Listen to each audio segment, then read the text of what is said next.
Hello, Salut. salut l'ami. Alors attends, je vais juste me mettre dans une salle, j'arrive.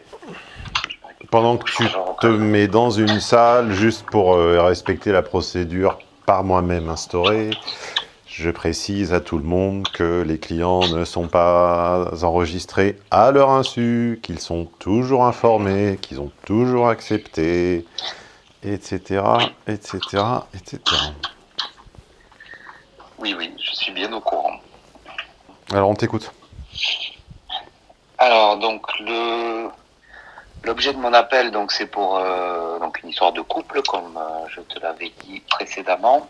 Oui, mais on s'est dit quasiment rien, donc on va partir du principe que tout le monde va se remettre à zéro et on va partir de zéro. Exactement.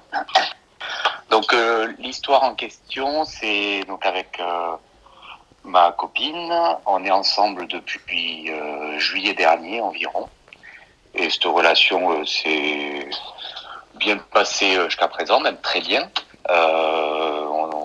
On fait beaucoup d'activités. Âge respectif Alors, elle a 28 ans, j'en ai 34. On est tous les deux dans une démarche plutôt d'engagement. À la fois, de mon côté, moi j'ai l'âge où j'ai clairement envie de m'engager et de me projeter dans une vie de famille bientôt. Elle aussi. Ça fait un moment que elle a jamais eu de relation très longue, mais là elle est à un âge où clairement c'est vers ça qu'elle cherche à aller. Et donc depuis, tout était, j'allais dire nominal jusqu'à présent. Une relation qui crante largement. On fait beaucoup d'activités. J'ai déjà rencontré sa famille à elle. Elle n'a pas rencontré la mienne par contre. Et donc on est a priori compatibles sur les feuilles de route, sur les âges, sur tout ça aussi.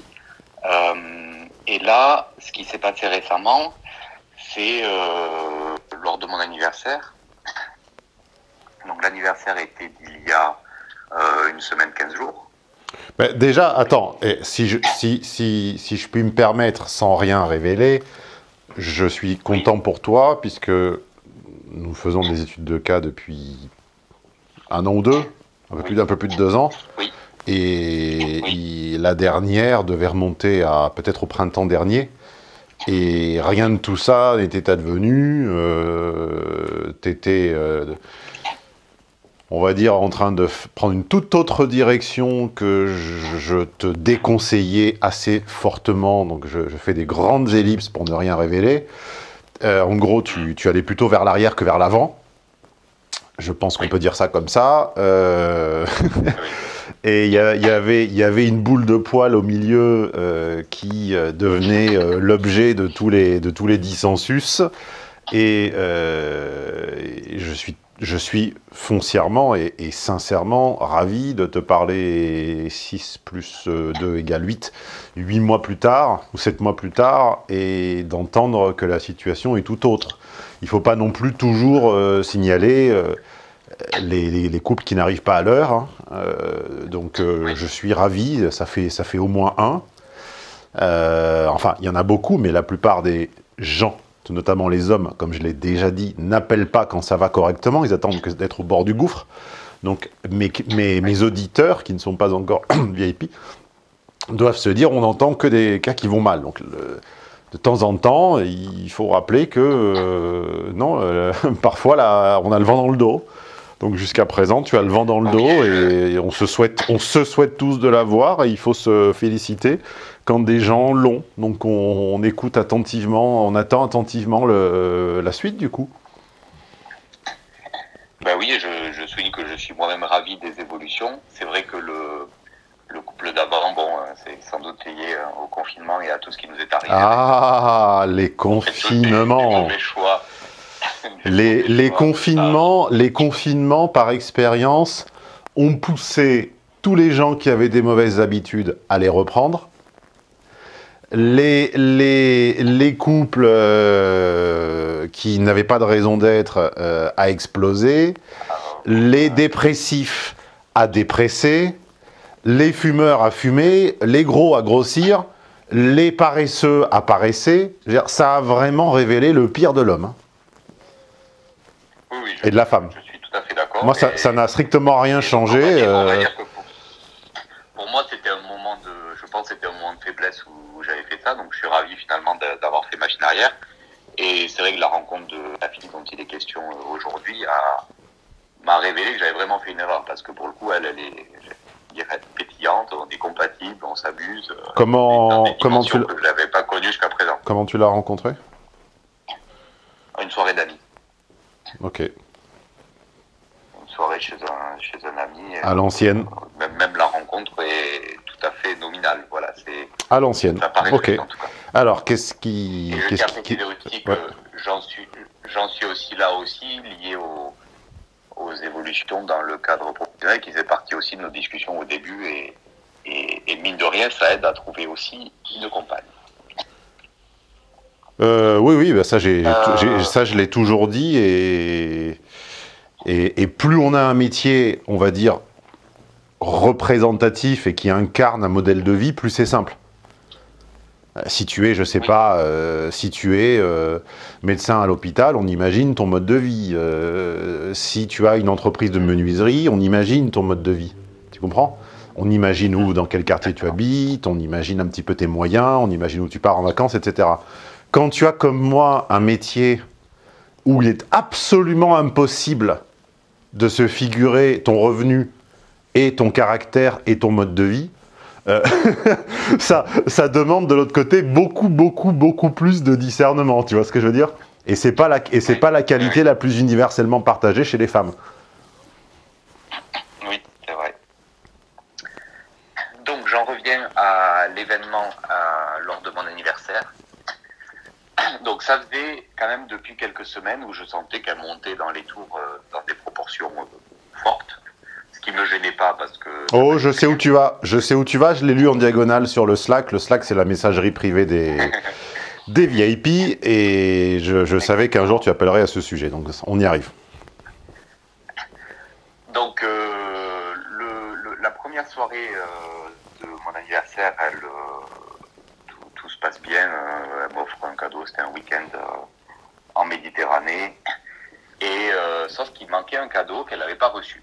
Donc ce premier soir, voilà, c'est un soir normal, mais je sentais bien qu'elle avait mis les bouchées doubles pour l'anniversaire, et moi-même je lui ai dit à plusieurs reprises, mais tu sais, tu te mets la pression toute seule pour l'anniversaire, moi c'est même pas un chiffre rond, je suis du genre à fêter mon anniversaire tous les 5 ans. Quoi, en gros. Comme moi. Et mais la soirée se passe très bien, je suis ravi, et j'attends le cadeau suivant qui devait arriver. Sauf que là, elle attrape le Covid, donc il se passe une semaine. L'histoire du Covid m'amuse parce qu'après on peut en faire cette interprétation, mais peu importe. Comme quoi peut-être que c'était une leçon pour pas qu'elle fasse ce qu'elle allait s'apprêter à faire. Donc elle a attrapé le Covid, on a dû se séparer pendant une semaine, et donc une semaine après on se revoit. Moi c'était un vendredi soir, j'ai beaucoup de soucis en ce moment au travail. Ça participe quand même à la compréhension de l'histoire. Je suis sur le mois de janvier, bon, ça a été vraiment compliqué à cause de départ dans mes sociétés. Je dois faire des remplacements très rapidement et ça prend le cerveau. Ça prend pas forcément du temps, mais ça prend beaucoup de mon esprit. Et donc c'est vendredi soir, je revois ma copine. Ma seule idée en tête, c'était la récupérer, rentrer à la maison et me reposer, pour être clair. Et elle m'invite, elle me dit oui, ben, j'ai dit à des amis de venir et tout. Donc je me dis bon, pour voir ses amis et par bienséance, je vais quand même sortir un petit peu et on rentrera à 10h. Et c'est rarement une très bonne idée. Je suis aussi chef d'entreprise. Je connais cette sensation de bout du rouleau, ou on va dire d'épuisement physique, où honnêtement, tu n'as envie que de fermer les yeux, d'accord ? C'est ce qui m'arrive notamment systématiquement après une conférence ou un séminaire, et systématiquement après, il faut dîner avec les meilleurs clients, ou avec les partenaires, ou les gens qui te prêtent la salle, etc. Et c'est vrai que, quel qu'il fusse, parfois je prierais d'avoir mon lit. Donc je te comprends, et d'expérience, j'ai l'impression qu'il faut quand même, dans la mesure du possible, essayer de ne pas se forcer, et quand tu te te force à essayer de partager de l'intimité au 6e dessous de la forme, j'ai souvent vu des disputes, des conflits, de la rancœur naître à ce moment-là, parce que simplement, les deux sont à un niveau d'énergie qui est trop différent à un moment précis. Mais enfin bon, ah oui, c'est exactement ça. N'anticipons pas. Elle était au sommet. Oui, non, mais c'est exactement ça. Elle est au sommet, super joyeuse, elle voulait parler à tout le monde. Moi, j'ai fait l'effort quand on était avec les amis, et c'est vrai que le décalage est fort. Enfin, voilà, il y avait un énorme décalage. Moi, j'avais presque pas trop envie de parler. Voilà, c'était comme ça. Bon alors. Et il se trouve que quand on arrive donc à la soirée, elle me dit qu'elle a réservé un resto à 21h45. Donc ça, j'étais pas au courant. Et mais je commence à sentir quelques trucs. Et il faut savoir que je vais au lit à 22h. Quand je suis rigoureux dans mon organisation de la semaine, je vais au lit à 22h pour me lever tôt et travailler. Oui, ce qui va être l'objet de moquerie de la part des plus jeunes et des plus cons, mais ce qui est en fait ce que font tous les entrepreneurs à succès que je connais.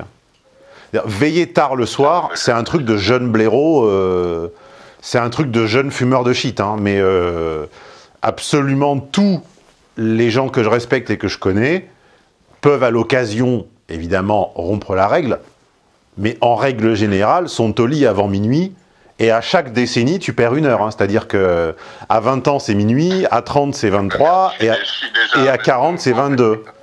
Et en fait, c'est le marqueur des gens qui bossent. Hein.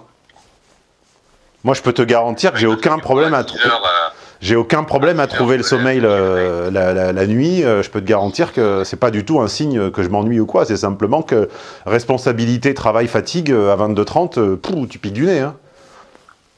Oui, c'est ça. Alors, on n'a pas tous les responsabilités d'un commis au supermarché, quoi, tu vois. Ouais. Et donc 21h45, ça m'enchante pas. J'ai sous-entendu, en fait, mais j'ai pas été explicite. Même à un moment, elle a suggéré d'appeler, mais comme elle avait tout organisé, je me sentais coupable. Je lui ai dit non, mais c'est bon, c'est réservé, qu'est-ce que tu veux que je te dise, voilà. Et donc, on est quand même allé au resto, mais effectivement, il commençait à naître cette espèce de rancœur que tu as mentionné tout à l'heure, où finalement, je lui en voulais de pas... Ah, c'est horrible, oui, c'est horrible, c'est horrible. Voilà. Et le pire, c'est quand la personne t'invite à sortir, et au bout d'un quart d'heure, te passe les rames dans la conversation et te les tend, entre guillemets, et te laisse faire l'animation. Ben, bon, oui. Alors là, au resto, elle a essayé de faire un peu l'effort au début, mais j'étais pas réceptif, elle l'a senti. Elle a même proposé, c'est au point où elle a proposé de prendre un doggy bag ou quelque chose comme ça en cours de route, tellement qu'elle sentait que j'étais pas là, quoi. Bon, alors, on va peut-être en arriver... Oui, on va en venir au point. Et donc, au resto, elle me tend le fameux cadeau que je refuse, et j'accélère pour arriver au point important. Le soir, on rentre, et je vais finir par ouvrir le cadeau le lendemain matin, au petit déjeuner. Donc, pareil, elle a fait énormément d'efforts sur le cadeau. C'était un livre avec des photos depuis notre rencontre. Donc, sur les 7 mois, je mets en photo, donc ça me procure... C'est très beau, ça ne m'est arrivé qu'une fois dans ma vie, ça. Un livre de photos de tout ce qui s'était passé pendant 6 mois. Enfin, je souligne que tout était attentionné à un niveau de détail que j'avais jamais vécu, clairement. Il faut savoir que le bar où on était, c'était le bar où on s'est rencontrés, et le resto où on était, c'était le resto en face de la place où on s'était embrassés pour la première fois. Ok, c'est super romantique. On va en venir au problème, Coco. Juste pour les auditeurs. Moi, je peux t'écouter pendant des heures, mais peut-être pour les auditeurs. On arrive. Mais aucune fille n'avait jamais fait ça pour moi. Et donc, le fameux livre, qui est épais de peut-être 100 pages de photos, et au milieu, il y a un poème d'amour que moi, j'étais pas dans le mood que je passe les pages sans vraiment lire, quoi. Mais je sens quand même l'émotion monter. Et la fin du livre, du coup, j'ouvre la dernière page, et sur la page, il y a écrit « Tu es l'homme de ma vie, je veux être ta fiancée, veux-tu m'épouser ?» Et à ce moment-là, quand je tourne la tête, elle était à genoux en face du canapé. What the fuck? Donc voilà, je précise, ça fait 7 mois. J'adore cette fille-là, hein, par contre, il faut avoir le contexte. Justement, ma problématique, c'est justement ça. C'est que donc il y a eu cet événement majeur. J'ai bugué. En fait, j'ai juste bugué, ému fortement. Mais du coup, j'ai pas répondu. Je parlais plus, quoi, en fait. Au bout de quelques minutes, j'ai repris conscience, j'allais dire, si on peut le dire comme ça.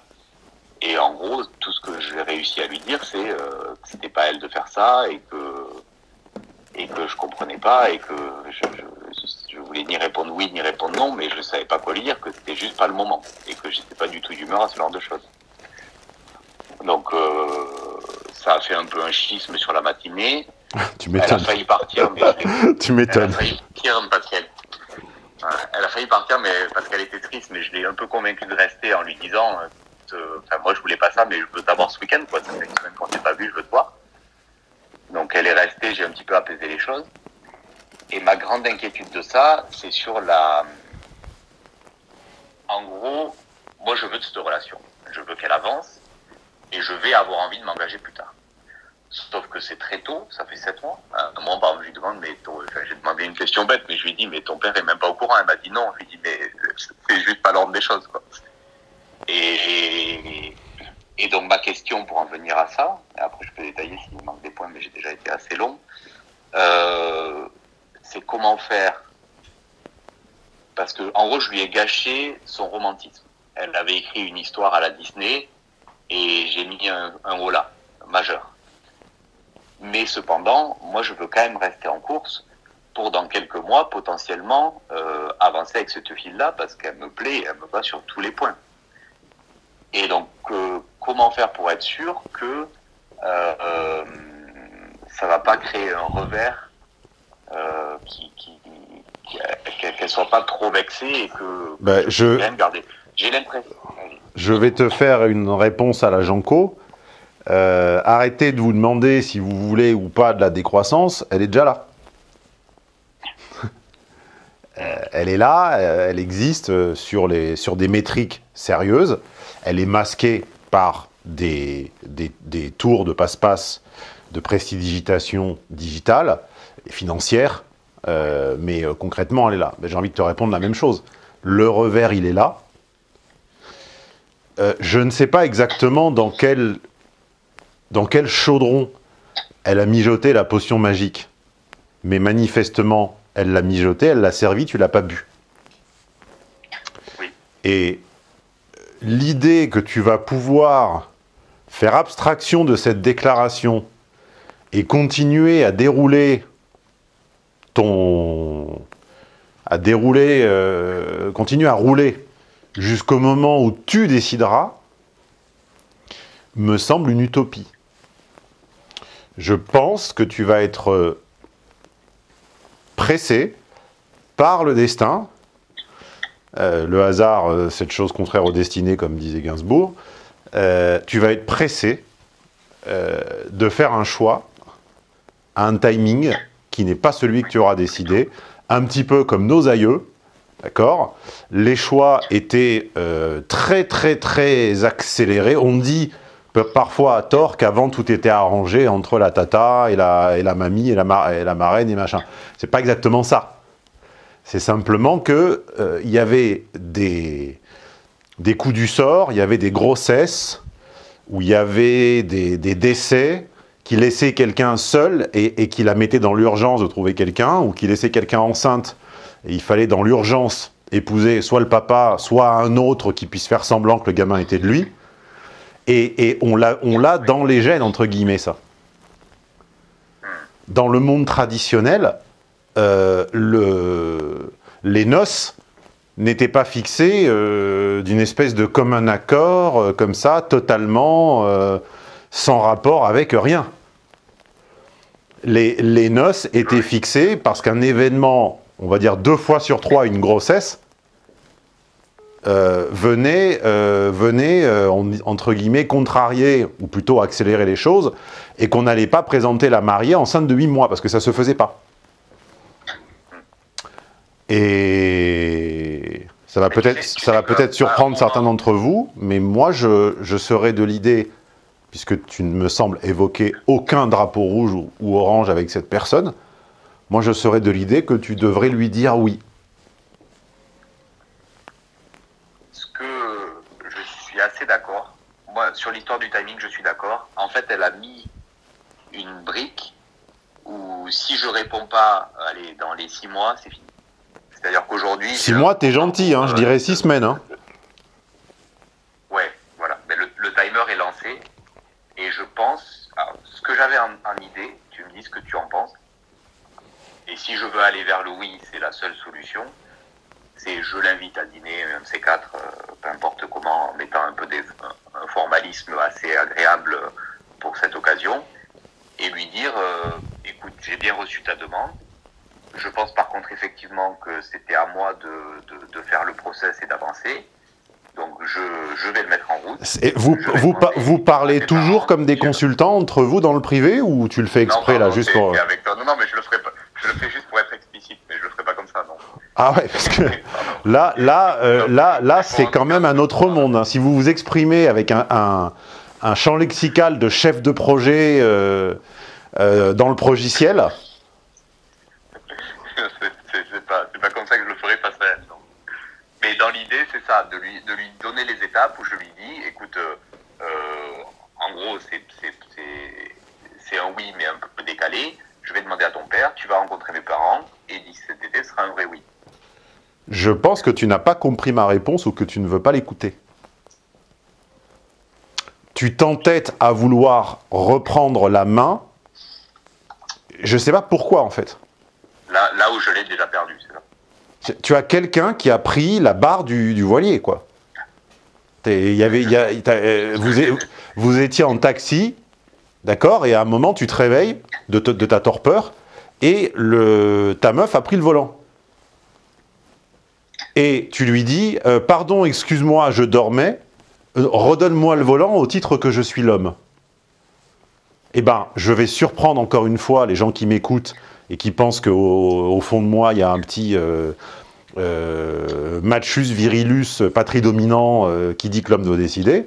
Je pense que c'est trop tard. Ben, oui, ça fait partie des choses il faut abdiquer. Qui gratte effectivement. Eh ben ouais, mais Coco... Ça gratte mon ego. Oui. J'ai l'impression que... Eh ben tu vas prendre sur toi et faire un effort. J'ai bien compris. Enfin, si je le veux, mais oui, si je le veux, c'est ce que je vais faire. Ah ben moi, je te conseillerais de le faire au vu de simplement la description que tu nous as faite. Elle te plaît, vous avez des feuilles de route compatibles, des âges compatibles, il n'y a pas de red flag ou quoi, tu sais... À un moment, quand t'as... Alors, je connais pas le poker, donc je vais dire une ineptie, mais quand t'as une paire de... je sais pas, c'est bien avoir un roi et une dame, ou un valet et un as, ou tu vois, un truc comme ça. Bon, j'en sais rien. Enfin, quand t'as des cartes sérieuses, t'as peut-être pas une quinte flush, comme on dit, ou t'as peut-être pas un carré d'as, mais t'as des cartes sérieuses. À un moment, faut arrêter de dire « je veux changer de carte ». Parce que tu vas te retrouver avec une paire de 2 et une paire de 8. Oui, je pense clairement que c'est... À part le fait qu'elle m'ait pris de court et que ça m'a fait bugger... Donc tu vas lui expliquer, tu vas t'asseoir avec ton ego. Tu vas t'asseoir avec ton ego quelques jours. Tu vas expliquer à ton ego que c'est pas tellement à lui de mener la danse maintenant. Tu vas lui dire de se calmer, d'accord? Et tu vas appeler ou voir ta copine. Tu vas lui expliquer que ce qu'elle a fait était magnifique, que c'est simplement tombé un jour où tu étais juste pas en capacité d'apprécier. C'est comme une œuvre d'art, hein. Tu sais, on entend parler pendant des années d'une œuvre qui a traversé les générations, qui a ému les siècles, qui a mis la chair de poule à des millions de gens, et puis un jour, elle est dans notre ville ou quoi, et puis on passe devant et on se dit, bon, ça n'est que ça. Mais il faut comprendre qu'on n'est jamais dans les conditions de vibrer à 100%, parce que quand on y passe, il y a peut-être trop de bruit, ou on est fatigué, ou on a faim, ou aller au bout du musée, et puis on a marché depuis... ça fait 1h30 qu'on est debout, on en a plein le dos. Tu vois ce que je veux dire? Donc les conditions objectives de confort dans lesquelles on est décident 50% de l'issue. Moi, tu me mets le plus beau livre du monde entre les mains quand j'ai pas envie, je peux te garantir qu'il y a 9 chances sur 10 que je tienne 3 pages. Oui. Voilà, c'était clairement ça. Je te cache pas que ça aurait été un moment où j'aurais eu où j'aurais été de bonne humeur. Je sais très bien qu'avec cette fille-là, je voulais avancer. Donc il faut lui expliquer, tu lui dis ça, tu lui dis ça, vous refixez dans un délai raisonnable, et quand je te dis raisonnable, c'est pas 6 mois, c'est quelques jours. Allez, maximum 15 jours, mais vraiment grand maximum. Vous refixez un dîner dans le même quartier ou le même endroit si tu veux, et tu dis, voilà, là je serai reposé, tu mets ça, mettons un dimanche soir, après un week-end de repos, et tu dis, je veux la même chose, reposer. Et là, bah, tu acceptes sur le principe, tu te donnes un petit peu de marge sur les dates, mais tu acceptes sur le principe. Parce que c'est suffisamment rare d'entendre quelqu'un appeler avec des âges compatibles, des projets compatibles, des physiques compatibles, des niveaux de vie compatibles, des tout compatibles, pour que j'aille lui dire sois plus patrie dominant, et c'est à toi de porter la culotte, et dis-lui non, et dis-lui que ça sera plus tard, machin. Ça serait juste stupide. Oui, je suis entièrement d'accord, je vois pas... Qu'elle en ait parlé à son père ou pas, ne te regarde pas. On n'est pas au XVIIIe siècle. Oui, et ce que j'allais dire... On s'en fout. Si t'es d'accord, mais... Non, mais même, en vrai, comme tu as dit, mon ego, c'est dans la poche. Je réponds à sa demande. Oui. Je refais le chef de projet, je suis vraiment désolé. Et après, je fais le process. Ça ne m'empêche pas de lui dire, écoute, fais-moi plaisir, j'ai envie, moi, de le demander à ton papa. Voilà, je peux quand même lui dire ça. Oui. Mais tu dois accepter. Oui, je dois accepter avant. Là, j'ai une vidéo ancienne sur ma chaîne principale à laquelle je renvoie les gens, puisque là, ils sont sur la chaîne secondaire dédiée aux études de cas audio. J'ai une vidéo, disais-je, essentielle, parmi, on va dire, la première décennie de ma chaîne, c'est-à-dire quand elle était un petit peu moins publique, un peu plus confidentielle, qui s'appelle « Les langages de l'amour ». Alors, le terme est un peu psyrosé, il est un peu à l'eau de rose, un peu à la vanille. Moi, je parle rarement d'amour, parce que pour moi, ça ne veut pas dire grand-chose. Mais c'est comme si... Alors, il y a 7 langages de l'amour, c'est juste arriver à comprendre comment l'autre vous aime. Si c'est ta maman, bah, elle peut te le montrer en cuisinant. Il y a des gens qui aiment, par exemple, en imitant. C'est-à-dire qu'en fait, ils deviennent comme des espèces de doubles. Ils te suivent partout, ils font tout comme toi. Il y a des gens qui aiment en se soumettant, comme Raymond Radiguet dans Le Diable au corps, enfin comme le personnage féminin dans Le Diable au corps de Raymond Radiguet, à qui il confère ce défaut, enfin ce virtuous défaut, selon comment on veut le voir, et il dit l'amour lui donnait une nature d'esclave. C'est-à-dire que quand elle aime, elle se met en attente d'instruction, comme une subordonnée, tu vois. Il y a des gens que ça rend collant, il y a des gens que ça rend totalement bête. Bon. Et il faut toujours arriver à comprendre le langage de l'autre et lui donner le sien, pas le nôtre. Le problème, c'est que les gens donnent dans leur langage à eux. Par exemple, moi, j'aime bien faire des cadeaux. Tu vois ? Si je fais pas de cadeaux, c'est que j'en ai rien à foutre de la personne. Je simplifie, bien sûr, tout n'est pas aussi blanc ou noir, mais c'est vrai que j'ai tendance, puisque j'aime bien les objets, j'aime bien les cartes, les livres, les choses, j'ai tendance à, quand je passe devant quelque chose, hop, ça me fait penser à, si j'ai quelqu'un en tête, hop, je pense à la personne, tu vois. Et je vais lui prendre, et pas lui donner tout de suite, mais je peux le garder parfois pendant des mois. Et c'est vrai que j'ai tendance à... Mais il m'est arrivé à de nombreuses reprises, enfin, plusieurs fois, que être avec des femmes pour qui le langage, c'était l'oral. C'est-à-dire que si tu ne le disais pas, tu ne le pensais pas. Et j'avais beau leur dire que dans mes cadeaux, il y avait ce qu'elles voulaient, et que c'était juste pas mon genre de la répéter au téléphone, parce que je trouve que les mots sonnent creux quand ils sont répétés tout le temps, eh ben, elle comprenait pas, enfin, elle ne l'entendait pas de cette oreille. Elle comprenait, mais bon, oui, d'accord, cause toujours, tu le dis pas, donc tu le penses pas. Donc là, tu as quelqu'un qui t'a formulé quelque chose dans sa langue. Tu peux pas dire, ouais, c'est gentil, mais moi, dans ma langue, c'est moi qui m'en occupe, donc baisse ta culotte, c'est papa qui pilote. Oui, je peux plus. J'ai bien compris que on m'a piqué le manche de pilotage, justement. C'est ça. Ou le volant, comme tu disais tout à l'heure. Donc, ça va être à l'ancienne, mais pas à l'ancienne sur la forme, à l'ancienne sur le fond.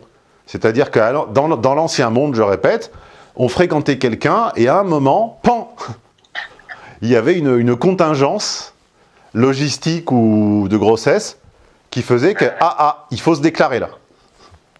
Tu sais que je me suis posé cette question-là, la question de la grossesse, je me la suis posée, hein, parce que à un moment, quand c'était un peu en froid, là, au moment où j'ai pas trop répondu, elle avait dit, je veux pas faire comme tous ces couples où on va s'installer ensemble, après je vais tomber enceinte par hasard ou je sais pas quoi, et là, et je me suis dit,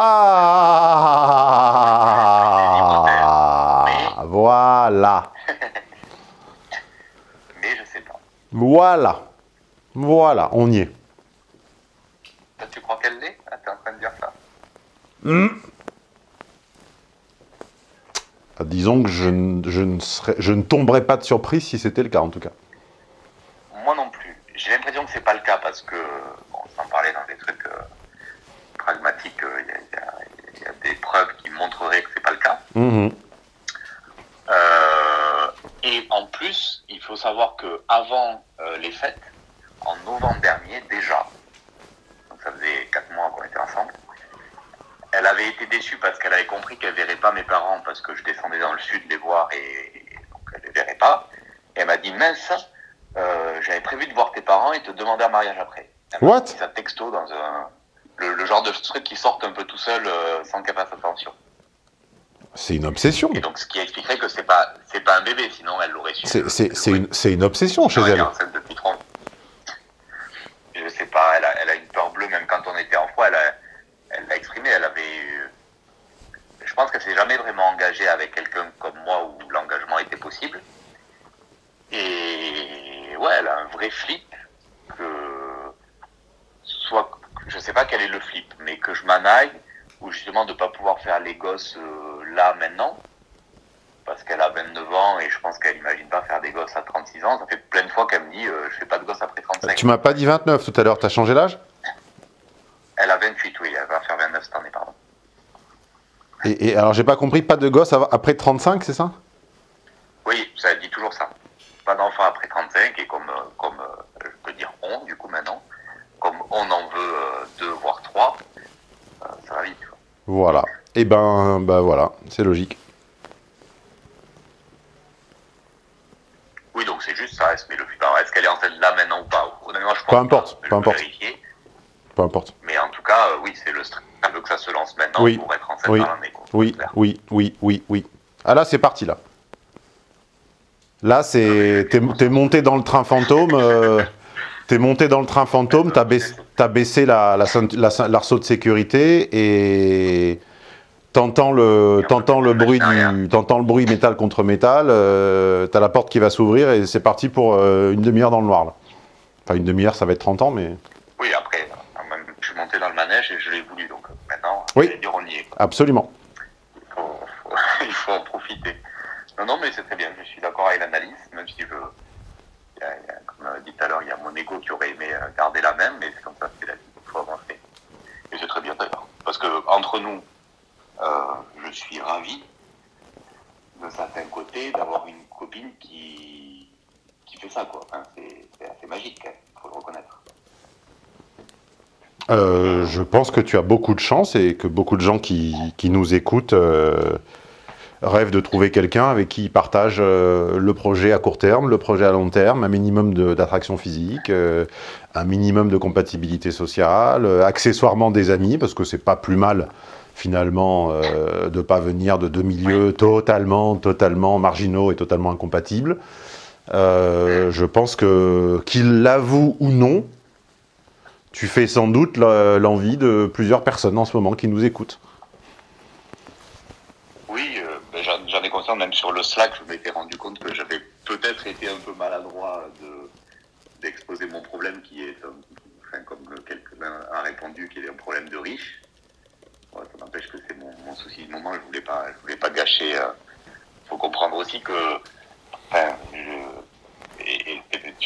tu le sais très bien, c'est du boulot d'en arriver là, à la fois sur le développement personnel, professionnel, et sur comment se comporter en relation. Et si je suis même des cours, à savoir les tiens, pour faire tout ça, c'est que c'est du vrai boulot. C'est pas le moment de le gâcher au moment où on y est, quoi, en fait, finalement. C'était un peu ça aussi l'idée. Donc c'est normal que même à ce moment-là, on a besoin d'un dernier conseil, du dernier petit coup de fouet ou coup de pied au cul pour arriver au but, quoi. C'est un peu ça, je pense. J'ai tendance à ne pas donner de conseils, j'ai tendance à juste essayer de dépatouiller la situation sous tous les angles et d'essayer d'être pragmatique. Après, je me garde bien de dire fais ci ou fais ça. Là, peut-être que cette fois-ci, j'ai un peu outrepassé mon rôle et je t'ai un petit peu dit fais ci ou fais ça, mais c'est parce que tu m'es sympathique. Et surtout, celui qui te répondrait aujourd'hui pragmatiquement que au titre qu'elle t'a pris le volant, il faut la remettre à sa place, c'est un imbécile.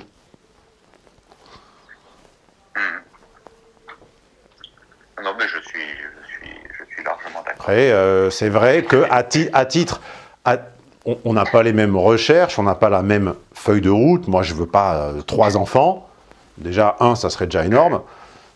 J'avoue, si tu veux, que le sentiment d'urgence à 29 ans, ou 28, me semble exagéré, mais je comprends parfaitement la limite des 35 et tutti quanti. Il n'y a pas de...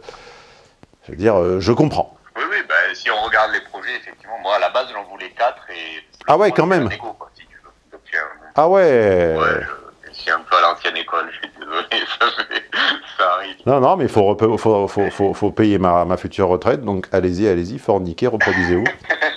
Voilà, si tu veux, avec plaisir. Mais ouais, donc voilà, c'est ça. Mais effectivement, oui, quand il y a des projets comme ça, c'est vrai que je m'en rends compte. Alors moi, j'ai pas la contrainte temporelle, mais oui, si on fait les calculs comme on l'a fait tout à l'heure, ça devient une évidence, quoi.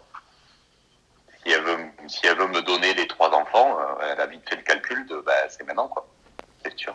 Il y a un petit peu d'empressement, mais honnêtement, je ne devine absolument rien de malsain dans tout ça, et je pense que tu serais fou de ne pas le faire.